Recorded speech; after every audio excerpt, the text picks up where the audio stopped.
handsome crew here is with Laughlin Associates. I've got Aaron Young and Lee Morgan. Hey guys, how are you doing? We're doing great tonight. How are you? Great. Well, first of all, what's your title? I'm CEO of Laughlin. And? I'm COO of Laughlin. CEO and COO, love it. So you guys are partners. So we're here at CEO Space. You are an alliance partner with CEO Space. So tell me your experience so far. Well, this is our first time, and this alliance partnership is all about us being able to promote CEO Space out to our database. We've got a large database of business owners, and we came here not really knowing what to expect, but I got to tell you, it's been kind of a fabulous experience, a whole sort of movement that we didn't really know how to put into perspective before we got here. We heard about it, but we had to be here to really experience it. And we've met fabulous people, and already just in this 1 week made great connections, sort of really overperformed what we expected to have happen. Well, right on. Well, first of all, what does your company do? We're in the corporate formation business, so we form corporations, LLCs, limited partnerships, and then we help business owners keep their companies compliant.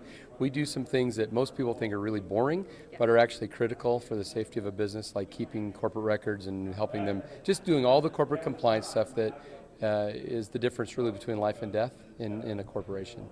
Well, right on, and there's so many entrepreneurs here, and we were kind of talking before that there are some big mistakes that entrepreneurs do when they're getting into business and structuring their company. And I know that that's sometimes very, very daunting for people who are getting into business. Can you address some of those? Well, sure, and I think Lee would agree, the biggest thing that we see people do is they form a business entity like a corporation or an LLC, and then they pay their fee and they go down the road and they never do anything else with it.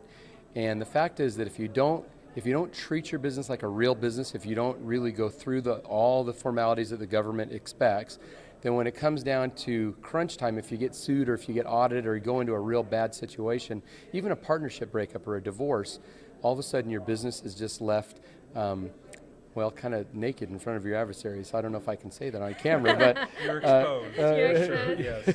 And so that's the biggest mistake we see, that people, when it comes to what we do, the biggest mistake is they don't really, because they're a small company, they don't think they have to do the things that bigger companies do, and that leaves them exposed. And I'd say beyond that, the other big mistake people make is they get in to business underfunded, and so they don't have the money that they need to go ahead and progress toward whatever their goals are.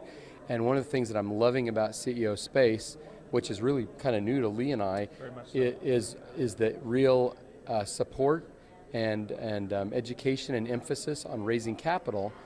And it's something I think we're going to take back to our database and expose them to some of the resources that are available here to help them make sure they've got enough money to get to the next level wherever they want to go. Well, Leah, just thank you, gentlemen, for being here, but I'd love to ask you, what do you believe will be a success? If a business is trying to be successful, what do you believe the best advice would be? Well, I think the best way for a business to be successful is to take care of the fundamentals and to have passion in what you're doing. And I think as long as you have passion, that the rest will follow. And to enjoy what you're doing, and that passion is key, I think.